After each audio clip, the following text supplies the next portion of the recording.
Hello, my name is Bobby Math, and today I'm going to provide you with a comprehensive narrative of the history of life on planet Earth.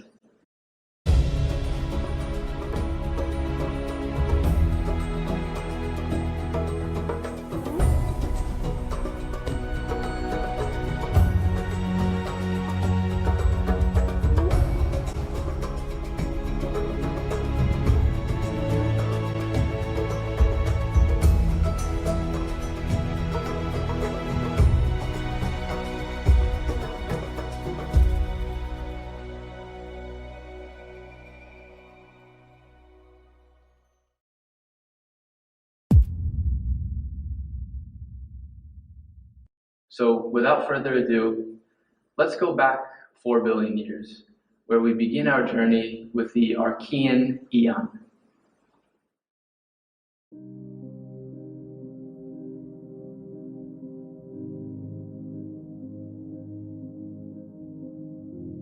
The Archean Eon began 4 billion years ago, and it was early in the Archean, hundreds of millions of years after the Earth first formed, that the story of life first begins. And it begins when a molecule arose that could make rudimentary copies of itself. Now this self-replicating molecule only arose once, and indeed that's all you need for the process of natural selection to begin, because in its copying process there would have inevitably been mistakes. And these mistakes would form the raw material for natural selection to work with. Now we have no record of this first self-replicating molecule. To find the first evidence of life in the fossil record, we need to go to 3.5 billion years ago, where we find our first prokaryotic cells. Now, prokaryotes are single-celled organisms that have no nucleus or membrane-bound organelles. And these first prokaryotes, it's important to note, were anaerobic. That is, they did not use oxygen in their metabolic processes. But something happened in the late Archean, something interesting. We see the evolution of a type of prokaryote called cyanobacteria. And these cyanobacteria could do something very special indeed. They could perform photosynthesis. And because of this, life would change greatly in the following eon, the Proterozoic.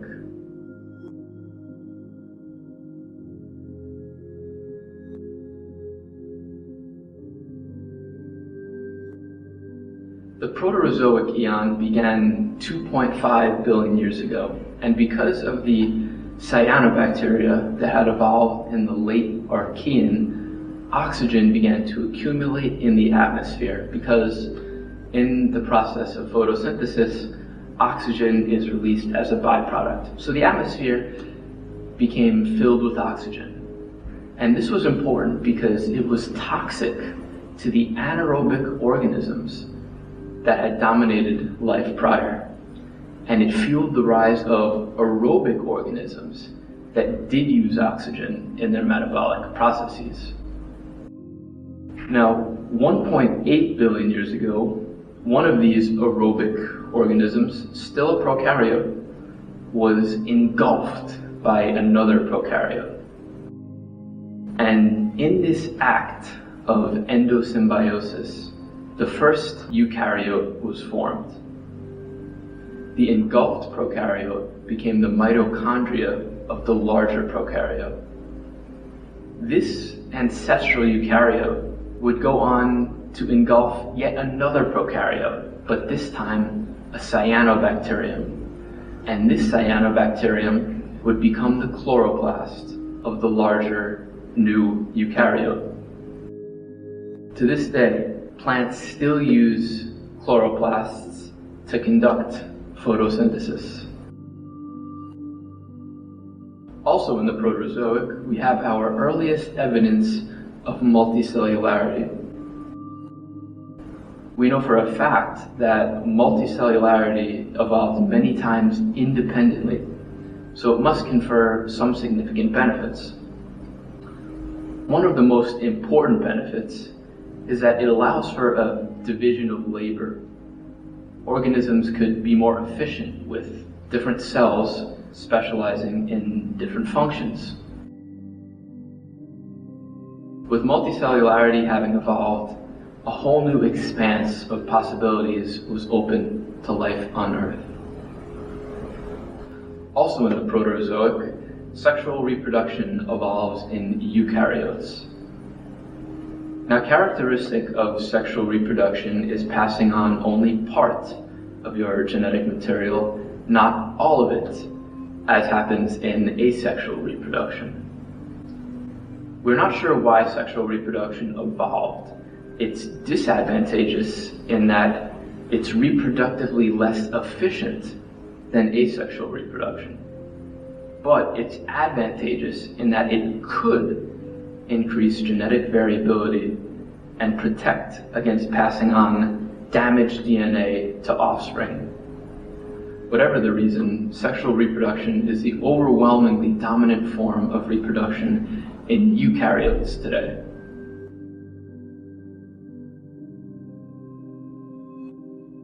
Now, the last period of the Proterozoic eon is called the Ediacaran period, and it began around 635 million years ago. And in the Ediacaran period, we see our first evidence of complex multicellular life. The first animals larger than a few centimeters appear in the Ediacaran. Now, these Ediacaran organisms were unlike any living thing we know of today. Tribrachidium, for example, had trilateral symmetry. Most animals today have bilateral symmetry. All of these Ediacaran organisms would vanish at the end of the Ediacaran, and it's not clear if they left any descendants or if they were just a failed experiment in complex multicellular life. But multicellular life would soon diversify again, and this time the diversification would have profound implications for the rest of the history of life on Earth.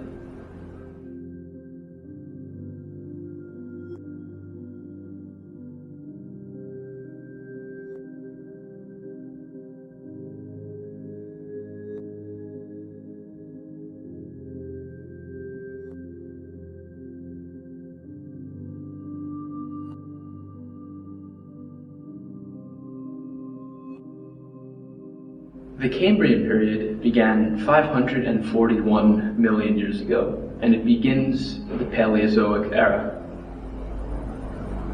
The early part of this period would forever change the course of life on Earth. In the first 20 million years of the Cambrian, almost all modern animal phyla evolved. This includes arthropods, mollusks, brachiopods, and this is known as the Cambrian explosion, this sudden diversification of life. Now, why did the Cambrian explosion happen? Multiple reasons have been proposed. One is that the phenomenon of predation intensified dramatically. Now, there is evidence that predation was around in the Ediacaran, but it was nowhere near as intense as it was in the Cambrian. And intensified predation would have spurred evolution for both predators and prey, and indeed it did. In the Cambrian, we see the evolution of hard parts, for example, both for predation and for escaping predation. These hard parts included things like teeth, bones, and shells. Another reason the Cambrian explosion might have happened is that there were greater levels of oxygen in the sea, and this would have fueled the evolution of larger and more complex bodies. A crash of oxygen levels in the sea at the end of the Cambrian led to lots of extinctions, especially among trilobites and mollusks.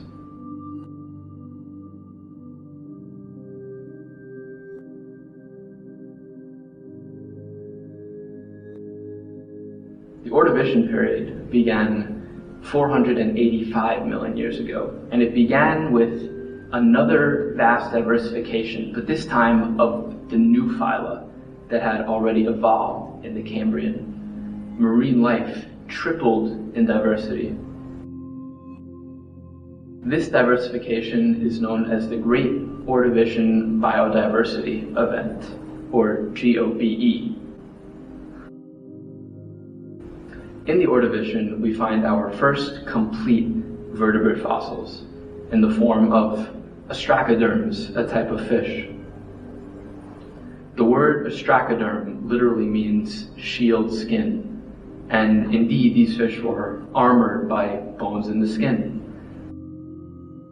Now at this time, jaws had not evolved. These ostracoderms were jawless fish. To get their food, they probably filtered particles from the water that entered their mouth. The only surviving jawless fishes today are lampreys and hagfishes. Cephalopods, a type of mollusk, were dominant in the Ordovician and were the top predators in their ecosystem. They grasped prey using tentacles near their heads. Crinoids, also called sea lilies, also evolved in the Ordovician. They thrived on shallow sea floors around the world, and they had feathery arms which would grab plankton floating in the currents. Crinoids would eventually evolve many different shapes and sizes, but only a handful of crinoid species remain today. Also in the Ordovician, the phyla Bryozoa appears. This is one of the last major phyla to appear in our fossil record. They grew atop corals, giving structure to coral reefs, which had also become prominent in the Ordovician. Our first evidence of plant colonization of land is in the Ordovician. Now, these early terrestrial plants were moss-like, and they probably lived near water. Moving to land has its benefits, like greater access to carbon dioxide, but it also has its drawbacks. There's less water, so the risk of drying out is greater.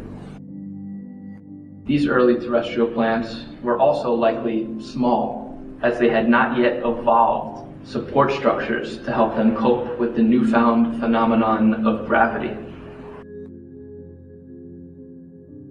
The end of the Ordovician experienced a mass extinction event. There were falling carbon dioxide levels in the atmosphere, which led to global cooling and lower sea levels. This was the biggest die-off of life that the Earth had seen thus far. 85% of marine species went extinct.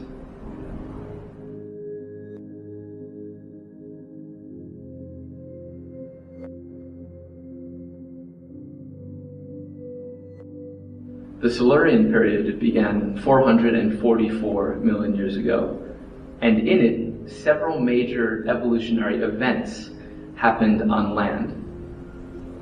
We see, for example, the first vascular plants on land. Vascular plants have specialized tissues that transport water and minerals throughout the entire plant. They first lived along the water's edge and then spread inland. The evolution of vascular tissue would eventually allow land plants to grow to bigger sizes. In the Silurian, we also see our first evidence of animals on land. These first land animals were arthropods, and even before arthropods left their marine environment, they were particularly well adapted for life on land. Their exoskeletons would have prevented them from drying out, a process called desiccation, and they also would have provided support against gravity.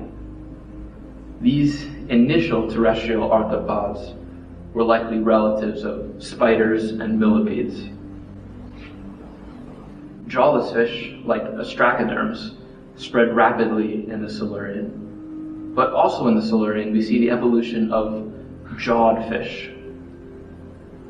One group of jawed fish to evolve were bony fish. The class of bony fish is the largest class of vertebrates in existence today. Another group of jawed fish to evolve were the cartilaginous fish. This class of fish would eventually give rise to sharks, rays, and chimeras. Yet another group of jawed fish to evolve in the Silurian were placoderms, which were armored fish, which sometimes grew to great sizes.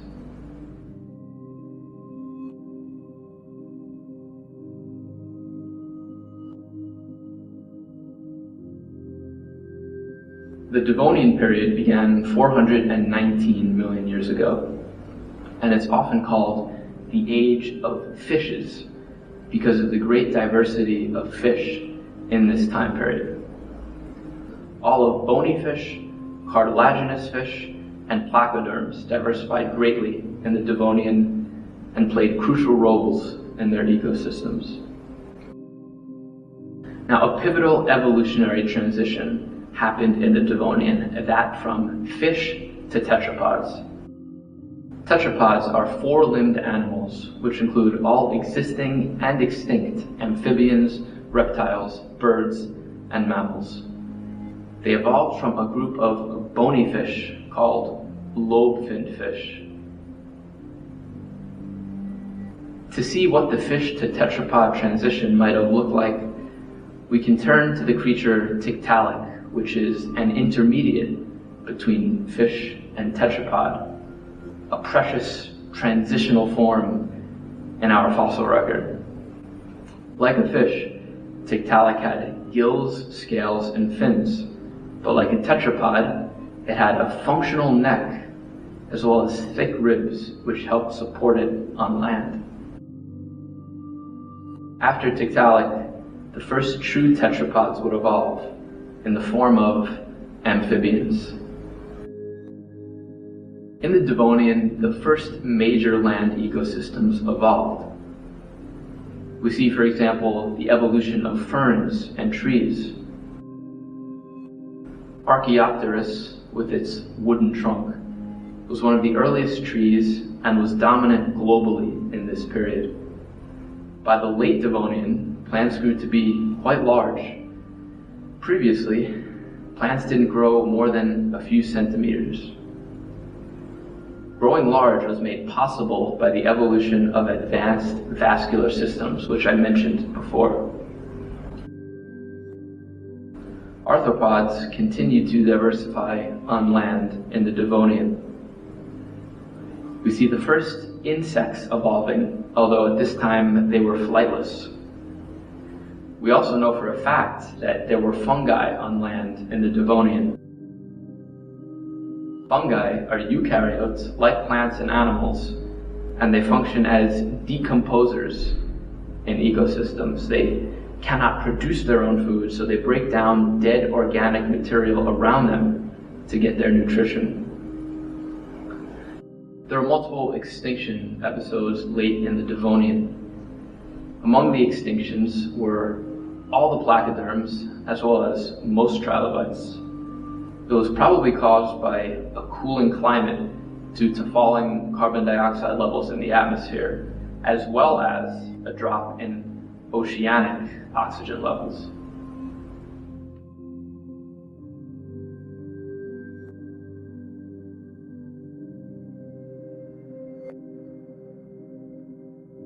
The Carboniferous period began 359 million years ago, and the word Carboniferous literally means coal-bearing. And that's because dense forests and swamps were widespread in the Carboniferous. In the Carboniferous, we see the evolution of seed plants. Now, up to this point, land plants had only been using spores to reproduce. Now, spores are limited in some regards. They need water to produce the next generation of plant. But reproducing with seeds is advantageous because most seeds don't need water to germinate and grow. and sea plants were therefore able to colonize dry habitats. In the Carboniferous, we see a major evolutionary innovation in tetrapods, the amniotic egg. Tetrapods up to this point had all been amphibians. They laid their eggs in the water to prevent them from drying out or desiccating. With the evolution of the amniotic egg, eggs no longer needed to be laid in or near water. A fluid-filled membrane surrounds the developing embryo and keeps it from drying out. The amniotic egg signaled the evolution of the first reptiles, and armed with this evolutionary innovation, tetrapods were able to inhabit dry land without the risk of their eggs desiccating. This is important since supercontinent Pangaea was beginning to form in the Carboniferous, and environments were becoming increasingly arid. Insects also diversified in the Carboniferous, with some, like griffin flies, evolving wings. Because of high oxygen levels, some of these griffin flies grew to incredible sizes. Meganeura, for example, reached wingspans of 65 centimeters, which is more than 2 feet. At the end of the Carboniferous, an increasingly cooler and drier climate was detrimental to rainforests and the biodiversity within them. This is known as the Carboniferous rainforest collapse.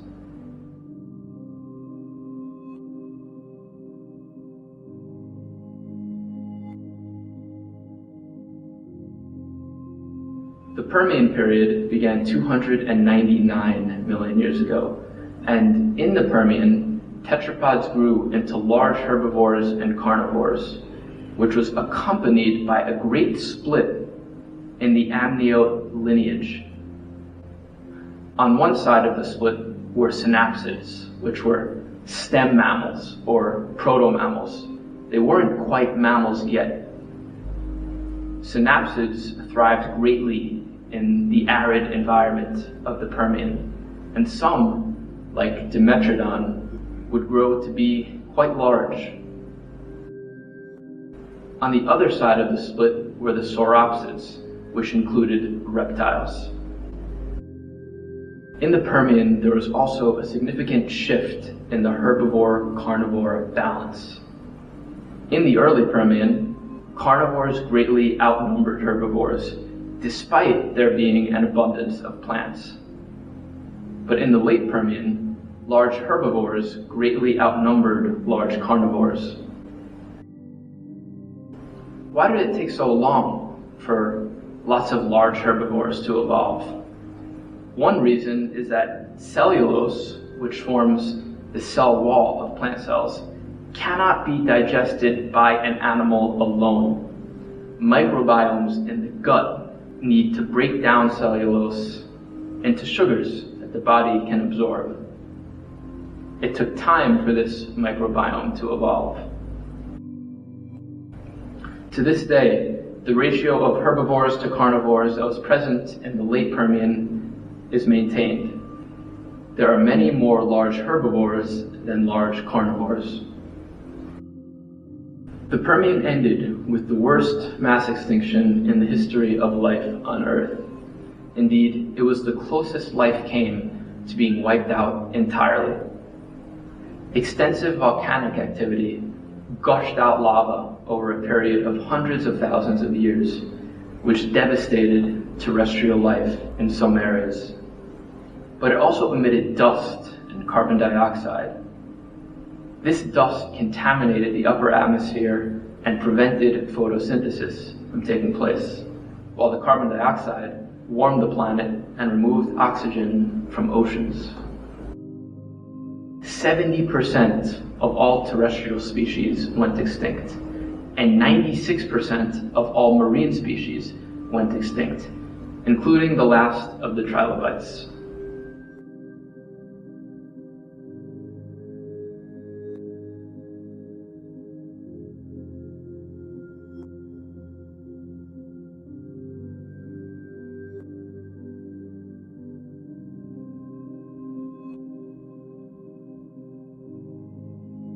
The Triassic period began 252 million years ago, and it is the first period of the Mesozoic era.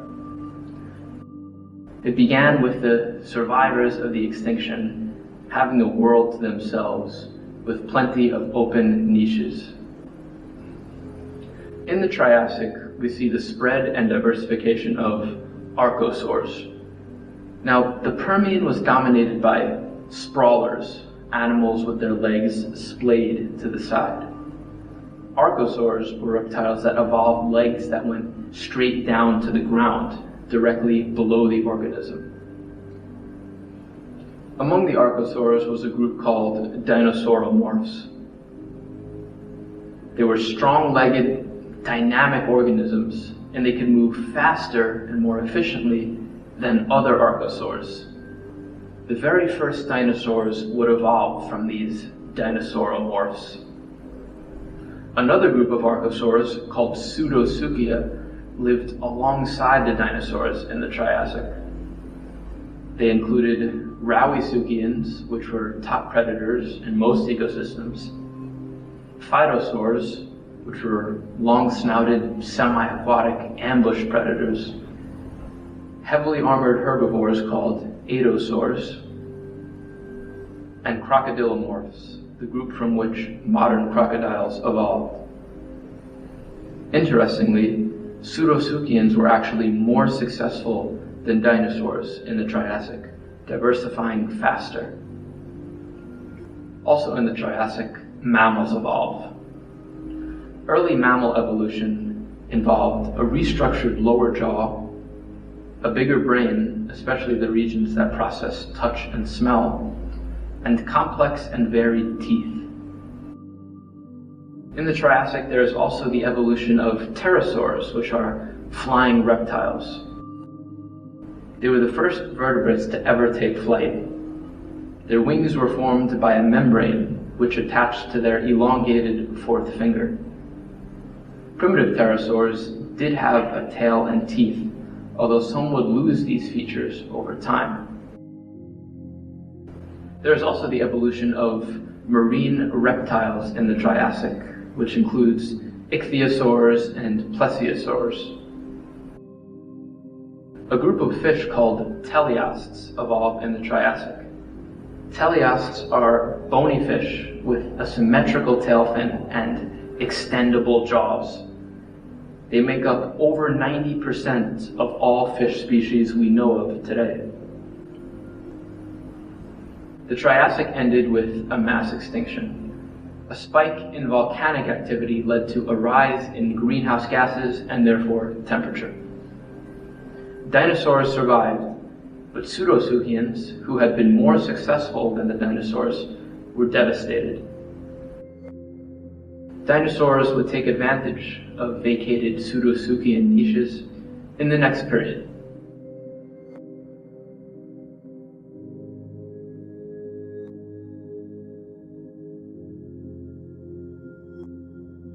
The Jurassic period began 201 million years ago, and in it, dinosaurs spread all over the globe and diversified. A group of dinosaurs called sauropods rose to prominence in the Jurassic. Sauropods are long-necked dinosaurs, and they grew to tremendous sizes. They include the largest animals to have ever lived on land. Many different sauropods would evolve, and they peaked in the late Jurassic. In the Jurassic, the dominant large terrestrial carnivores were theropods. Theropods are meat-eating dinosaurs, and they had key features which made them formidable predators. They had, for example, sharp, curved, and serrated teeth, muscular arms with grasping claws at the end. They were bipedal, with a sturdy tail to help balance. Now, sauropods and theropods are saurischian dinosaurs. All other dinosaurs are ornithischian dinosaurs. The ornithischian dinosaurs are mainly herbivorous dinosaurs.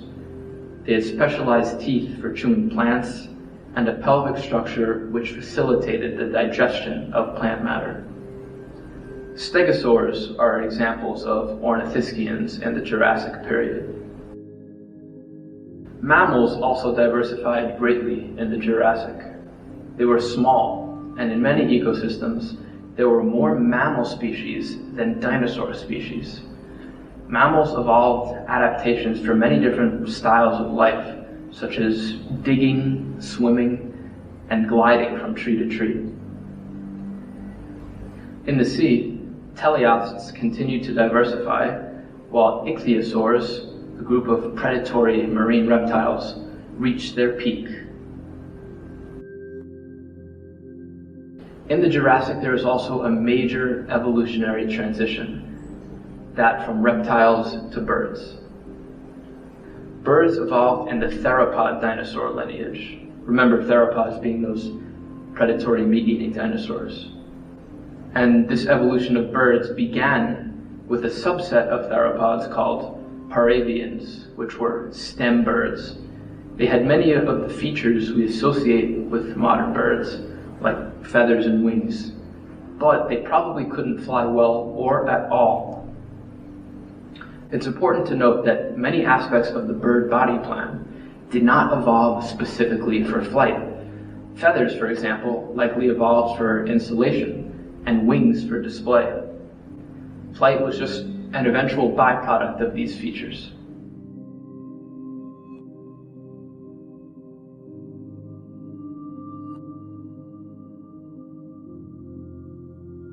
The Cretaceous period began 145 million years ago, and it is the final and longest period of the Mesozoic era. In the Cretaceous, dinosaurs peaked in diversity. Prominent dinosaur groups in the Cretaceous included the armored ankylosaurs, some of which had tail spikes, the duck-billed hadrosaurs, which were dominant herbivores because of their jaws and complex teeth, titanosaurs, a new group of sauropods in South America. They were larger than Jurassic sauropods. Ceratopsians, which would evolve horns and frills, and the tyrannosaurs, which rocketed up in size as the Cretaceous progressed. In the Cretaceous, we see a major evolutionary event, the evolution of angiosperms, or flowering plants. Flowers help plants reproduce by attracting insects through their bright colors. Insects consume nectar, but as they do so, they pick up pollen from the flower and spread it to other plants they visit. This is a more direct way of pollination than wind or water, and it helped to drive coevolution of insects and plants. While angiosperms may have gotten their start in the Jurassic, they certainly diversified in the Cretaceous, and by the period's end, they became the dominant form of vegetation in most parts of the world, and still are today. In Cretaceous seas, there was a new type of carnivorous marine reptile, mosasaurs. Mosasaurs were not dinosaurs, they were lizards, and some grew to incredible sizes. By the end of the Cretaceous, mosasaurs had a worldwide distribution and were the dominant predators in the sea. Modern birds evolved in the Cretaceous and shared the sky with pterosaurs, which had of course been around since the Triassic. Indeed, the largest known animals ever to fly were Cretaceous pterosaurs. Quetzalcoatlus, for example, had a wingspan of 15 meters. The Cretaceous ended with a mass extinction called the KPG mass extinction. Its primary cause was an asteroid impact on the Yucatan Peninsula. In addition to a large instantaneous death toll, the impact would have ejected ash and debris into Earth's atmosphere, thereby blocking sunlight, preventing photosynthesis, and bringing about the collapse of ecosystems. There is also evidence of extensive volcanic activity on the Indian subcontinent at this time. This volcanic activity would have released carbon dioxide, greatly warming the planet and causing more extinctions. 75% of all species on Earth vanished, including all of the plesiosaurs and mosasaurs, all of the pterosaurs, and all of the non-avian dinosaurs. Avian dinosaurs, or modern birds, survived, as did mammals, and it was to mammals in particular that the next era, the Cenozoic, would belong.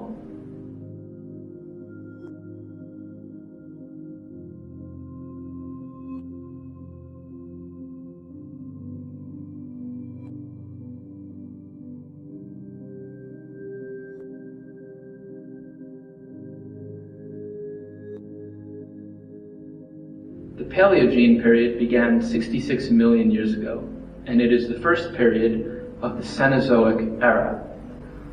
There were plenty of open ecological niches that were left in the wake of the extinctions at the end of the Cretaceous. These open niches spurred the evolution of new mammal lineages. In the early Paleogene, for example, the first large mammalian carnivores evolved. These were called creodonts, and they became very diverse and achieved a global distribution. The first primates also evolved in Paleogene rainforests. In the mid-Paleogene, the temperature would begin a gradual decline. Areas of open vegetation, like grasslands and savannas, would spread while rainforests shrunk. This spurred an increase in herbivore size and the evolution of new lineages, like the hoofed ungulates, which today include horses, cattle, and deer. Now, in these ungulates, a major evolutionary transition occurred: the evolution of whales. Whales began as fully terrestrial hoofed mammals, about the size of a wolf. Over time, they became better and better adapted for life in the water, eventually losing their hind limbs and becoming exclusively aquatic. This entire transition took less than 20 million years, which is quick by evolutionary standards. Birds also diversified in the Paleogene, with many modern bird of prey lineages evolving, both nocturnal, like owls, and diurnal, like hawks and eagles.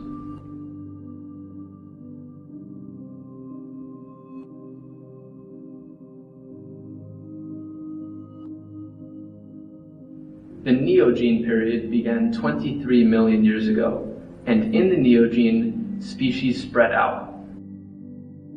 Temperatures continued to decline, Arctic ice expanded, and sea levels dropped. This exposed land bridges. Organisms moved from Africa to Eurasia, and Eurasia to North America via the Bering Strait. South America also merged with North America, and animals began to move across the Isthmus of Panama. The first apes also evolved in the primate lineage in the Neogene. Apes are different from other primates via their lack of a tail and their more flexible shoulder joints, which help them swing from tree to tree. Apes would soon diversify, splintering into more lineages. The orangutan lineage diverged from the human lineage 13 million years ago. The gorilla lineage diverged from the human lineage 10 million years ago. The chimpanzee and bonobo lineage diverged from the human lineage 7 million years ago. At the end of the Neogene, Australopithecines evolved. These are the first known hominins. Hominins are those organisms on the human side of the chimp-human split. The basic hominin adaptation is bipedalism, or walking on two legs. Why did it evolve? There's lots of hypotheses. One is that it simply freed up the hands to carry things.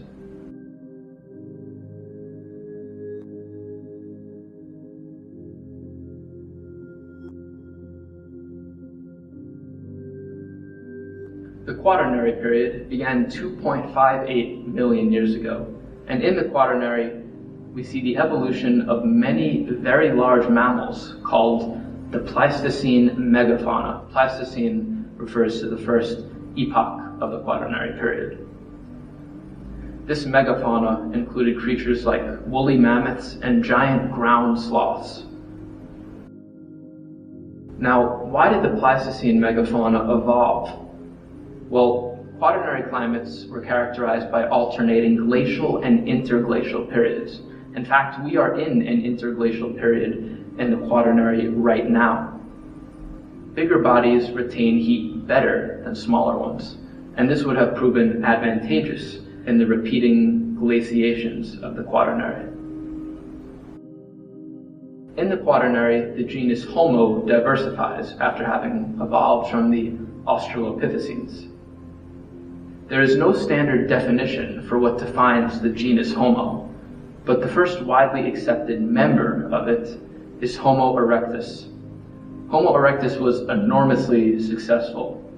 The species persisted over 1.5 million years and achieved a widespread distribution from Western Europe to Africa to East Asia.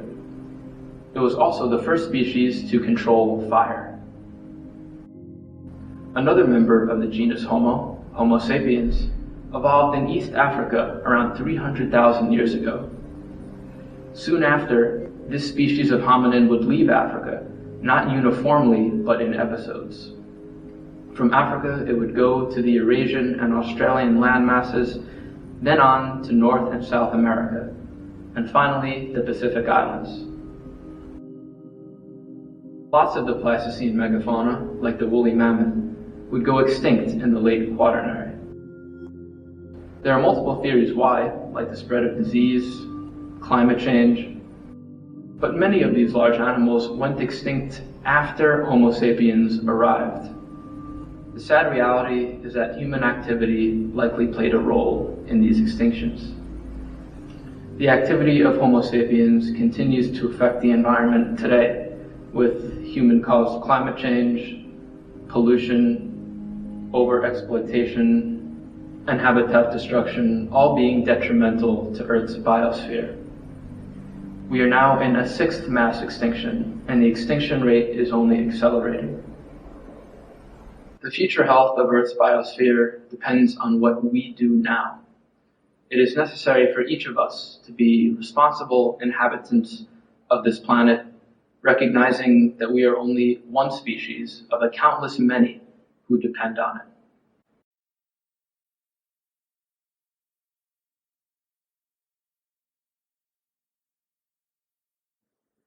There are few things as deeply humbling and awe-inspiring as the story of life on planet Earth. How unimaginably lucky each one of us is to have a role. For a time, after 14 billion years of sleep, we find ourselves with mere decades before our eyes close once more. A permanent but inevitable return to oblivion. Never again to hear the song of a bird or the chirp of a cricket. Never again to see the green of a plant or the blue of an ocean. Never again to have even a hint of knowledge about the unfolding of life on this pale blue dot.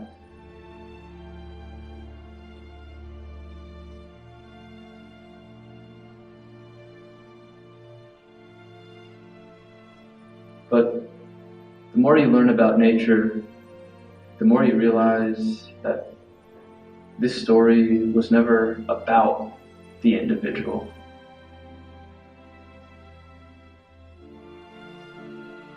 It was never about Homo sapiens.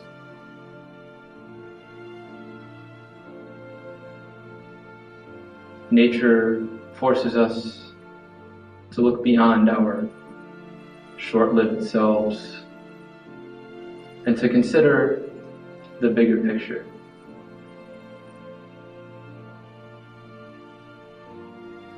And so, faced with a short and fleeting slice of time to call our own, if we must draw solace from somewhere, let it be that 4 billion years ago that self-replicating molecule sprung up at all, and that even after our own perspective comes to an end, the greater story of life and the greater story of nature will inexorably continue on.